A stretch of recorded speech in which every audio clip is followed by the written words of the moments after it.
Hi, I'm Jason Gray, and thanks for joining me for book breakdown number 49. If you've ever wondered, should you listen to your gut, your instinct, to come to the right decision, especially a difficult decision? Should you take a lot more time? Should you take days? Should you sleep on it? Or should you go with your first instinct? You ever had any of those questions? If so, stay tuned for this week's book breakdown.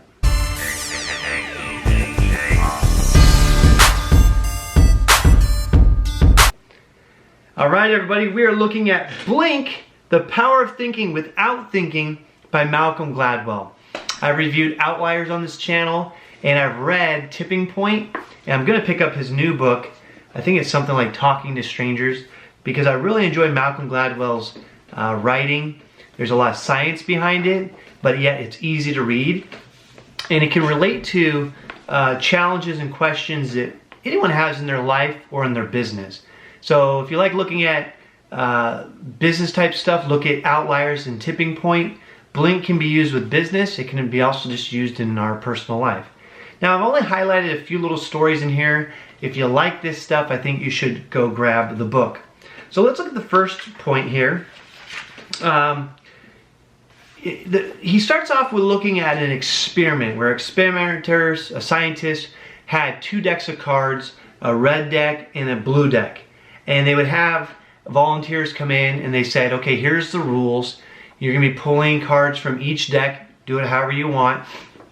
And there's going to be potentially a cash incentive by pulling the different cards. Like for instance, it might say you won $50, but it might also say you lost $50. And your goal is to keep going and to win as much money as possible. So people, and they had heart monitors and sweat gland things and all this stuff. And people would be pulling through the decks. And it wasn't until they got to about card 80, so they pulled 80 different cards, that they realized the pattern that the blue deck had a lot more rewards and very small penalties in there. And the red deck had some high reward cards, but they also had a lot of penalties to where you would lose on the red deck, win on the blue deck. And so it wasn't until about 80 cards that people consciously knew what was going on. But you know what's interesting? After about 10 cards, people in their subconscious started to get the pattern. Well, how do we know that? All of the body's chemistry, like sweating and heart rate and all these other things, it started to show negative signs when they went for red cards and positive signs when they went for the blue cards. Isn't that crazy? So that's just one little sample here that highlights a lot of this book, and things that you may know but you have to pay more attention to is that our brains are computers. You know how fast a computer does everything? Well, your brain is doing all that for you for fight, flight, survival, learning. And so oftentimes if you're getting the instinct or a gut feeling is this is the answer, or this is right, or I should go this way or then that way, a lot of times you should probably listen to it, because your computer's already done all the calculation. You just don't, in your conscious mind that can explain things logically, just haven't caught up to the pace yet. Maybe it hasn't been displayed on your monitor, right? Now, is that true all the time? Not all the time, but a lot of the time. In fact, so often that the extra time that you would take thinking about things usually ends up being a waste in the long run. All right, check this out. How long, for example, did it take you when you were in college to decide how good a teacher your professor was? A class, 2 classes, a semester? So the psychologist once gave students 3 10-second videotapes of a teacher with the sound turned off and found they had no difficulty at coming up with a rating of the teacher's effectiveness. Then the researcher cut the clips back to 5 seconds and the ratings were the same. They were remarkably consistent even when she showed the students just 2 seconds of videotape. So the researcher compared those snap judgments of a teacher's effectiveness with evaluations of those same professors made by their students after a full semester of classes, and she found that they were also essentially the same. A person watching a silent 2-second video clip of a teacher he or she has never met will reach conclusions about how good that teacher is that are very similar to those of a student who has sat in the teacher's class for an entire semester. You hear that first impressions are so crucial. Well, why is that? You see here, even in 2 seconds, our subconscious and even our conscious is making snap judgments which are pretty accurate. And guess what that's doing? That's going to drive a lot of our thinking and attention and knowledge and feelings for everything else to come with that person, that environment, that interaction. So for your work or your business, if you're looking the part, looking sharp, looking professional, whatever you're supposed to be looking like, it's going to help because people are going to judge your effectiveness and how they trust you and if everything is lining up and how comfortable they are if that lines up. Same thing with the words you use and your expressions. Look, they were listening to these tapes without audio. So a lot of what we do is nonverbal, and we've discussed that in other videos here, what the body teaches us. Okay, so check this out. So there was another study where students were brought in, and some were sprinkled with, when they're reading different things, were sprinkled with words like aggressively, bold, rude, bother, disturb, intrude, infringe. And the second group was sprinkled with words like respect, considerate, appreciate, patiently, yield, and polite. So they were doing these reading tests, and they had kind of negative and aggressive words in one group, and the other group had positive words. And then what they would say, okay, great, now just take these results, go down the hall and talk to the admin staff down there. Well, purposely they had the admin staff talking with somebody else, ignoring the person who walked up that just got done reading those words, and would just keep this random conversation going. And their hypothesis was that the people that seen negative and aggressive words would pretty quickly interrupt these people and get mad and agitated. And the other group they thought would wait a little bit longer and be polite and then interrupt. So, but the colleagues were wrong. The people primed to be rude eventually interrupted on average about after 5 minutes. But of the people primed to be polite, the overwhelming majority, 82%, never interrupted at all. If the experiment hadn't ended after 10 minutes, who knows how long they would have stood in the hallway, polite and patient, smiles on their faces. Wow. So when we hear about environment is everything, you gotta have an exciting and positive environment. What you listen to, whether it's books or music, has an effect on you. And I know myself when I was a kid thinking, well, I'm listening to popular rap music and all this other stuff. That has no effect on me. I step back now and I look at a lot of the decisions, the way I talked and acted. It had a huge effect, okay? So what we constantly hear, especially right before we go do something, is going to play a major role in us. That's why when you're trying to grow, you're trying to get above the average status. Maybe you're going into business for yourself. Maybe you're going back to school. Maybe you're taking on some strong challenges, doing something outside the norm. The crab pot theory says a lot of people are going to not understand you and try to grab you back down. And if you listen to those voices and see those actions, and that's the loudest voice in your head, you're going to go back down no matter what your initial thought was. But if you have a louder voice with books and mentors and YouTube and your goals and dreams and affirmations, if those are so loud and so constant, when those other things come to pull you down, it's not going to affect you because you're already primed for where you want to go. Okay.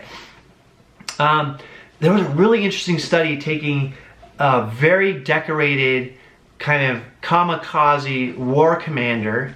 They put him in charge of running a team of people in a simulation, and they took the new age computers, they knew every little detail, were predicting the way people are going to think and react, and they put all these leaders on another team, the blue team, and blue team was versus red team in this very serious, very real simulation, wartime, war game simulation, to then see which approach they were going to use over in the Middle East on some major missions.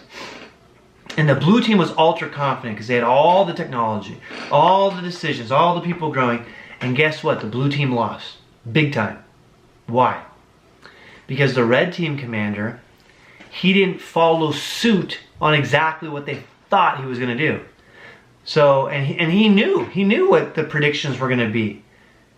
The moral of this story is we have to go with our gut. So the red team commander, he was going with his gut. He was saying, let's be brave, let's be bold, let's press forward, let's ambush them, let's do things they think we're not going to do, let's just go for it, and if you feel it, go for it. And he was also saying, we're not going to need everyone huddling up and doing meetings and well, this has changed, let's do strategy. He said, to my leaders, if you think it or feel it, you go for it. You lead your team, just go for it. And our mission is to press forward or whatever it was, as opposed to slowing down, thinking, come up with one consensus, which isn't quick enough. So the red team was quicker and surprising and ambushed because they went with that blink decision, right? And so with management and leadership, we have to give our people enough support, but also enough room to say, go with what your training has taught you. Go with what your expertise tells you to do. And people will be happier doing that. They'll be more autonomous, but they'll probably surprise you and be better or get even better results if you're letting them use their genius. Okay guys, 2 more here. So many years ago, a researcher conducted a famous study in which he gathered together a group of psychologists and asked each of them to consider the case of a 29-year-old war veteran named Joseph Kidd. In the first stage of the experiment, he gave them just basic information about Kidd. Then he gave them 1.5 single-space pages about his childhood. In the third stage, he gave each person 2 more pages of background on Kidd's high school and college years. Finally, he gave them a detailed account of Kidd's time in the Army and his later activities. After each stage, the psychologists were asked to answer a 25-item multiple-choice test about Kidd. The researcher found that as he gave the psychologists more and more information about Kidd, their confidence in the accuracy of their diagnosis increased dramatically, but were they really getting more accurate? As it turns out, they weren't. With each new round of data, they would go back over the test and change the answers to 8 or 9 of the 10 questions, but their overall accuracy remained pretty constant at about 30%. As they received more information, the researcher concluded their certainty about their own decisions became entirely out of proportion to the actual correctness of their decisions. This is the same thing that happens with doctors in the ER. So when we're getting too complex, too complicated, information overload, not always, but most of the time, it makes us second guess things, miss some key facts, and then get the wrong answers or get further from the right answer. But yet our certainty tricks us and says, oh, I know more now, so this definitely is the way. If you're in business, KISS. Keep it simple, silly, stupid, right?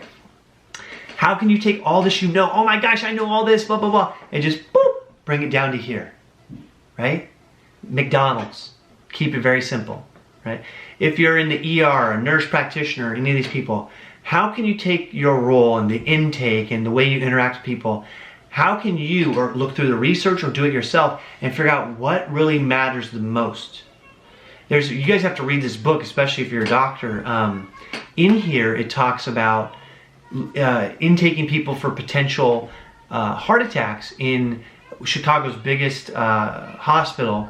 And they looked at all these things they would do, and they would use the beds would be full, and people would get misdiagnosed all the time. And this researcher, pretty radical, did a lot of correlations and said, hey, if we just take I know common practice is look at these 20 or so things for factors and give them beds and do all this. But no. What I found in all these correlative studies is if you take these 5 or 6 factors and we can rate them, if they have all 6 heart attack, they get a bed, they get full treatment. If they have like 3 or 4, they're in the intermediate stay and we're keeping a watchful eye. If they got like 2 or 3, they're here for like a few hours and then they're sent home. And a lot of doctors say, it can't be that simple. I'm an expert, I know more than this. We can't do it that way.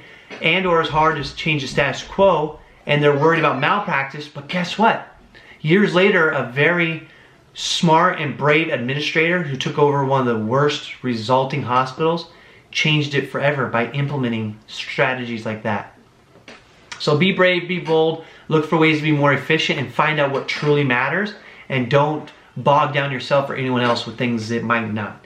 Okay, last one here is, I mean, there's more, but there's so many of them, you just got to pick up the book. This is probably a third of them. But here's a quick study. I just want to say that I'll keep this one simple.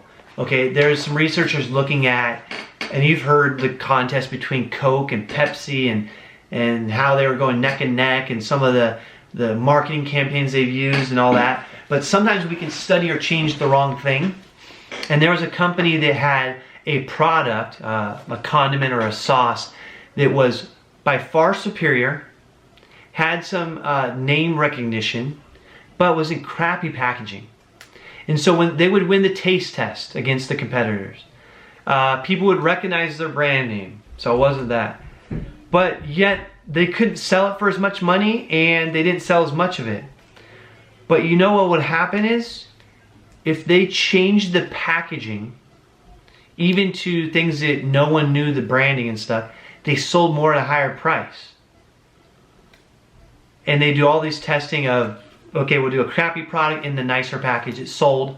They would do the great product, in a bad product, crappy package, it sold. A great product in a bad package, it sold less. And a great product in an amazing package, it sold the most.